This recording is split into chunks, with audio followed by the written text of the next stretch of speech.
কারাবরণ করেছেন, মজলুম জননেতা হিসেবে আত্মপ্রকাশ করেছেন। আমাদের সবার সৌভাগ্য যে ঢাকা 15 আসন থেকে উনি নির্বাচনে দাঁড়াচ্ছেন এবং আজকে আনুষ্ঠানিকভাবে নির্বাচনের প্রচারণা শুরু হলো।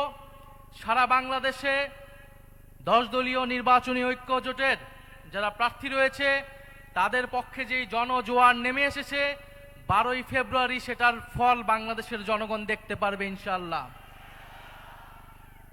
কথা খুব বেশি বলতে চাই না। প্রথম কথা, 12ই ফেব্রুয়ারি নির্বাচন সুষ্ঠু হতে হবে। নির্বাচন সুষ্ঠু হওয়া ছাড়া এর কোনো বিকল্প নাই। অন্য কোনো প্ল্যান কাজে দিবে না। নির্বাচন সুষ্ঠু হওয়ার জন্য নির্বাচন কমিশনকে নিরপেক্ষ আচরণ করতে হবে। উভয় দলের জন্য, উভয় জোটের জন্য একই রকম আচরণ বিধি থাকতে হবে। কোনো ধরনের বৈষম্য মেনে নেওয়া হবে না।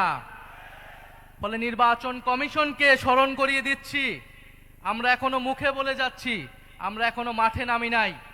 কারণ আমরা মাঠে নামবো নির্বাচনের জন্য, আমাদেরকে আন্দোলনের দিকে নামতে বাধ্য করবেন না।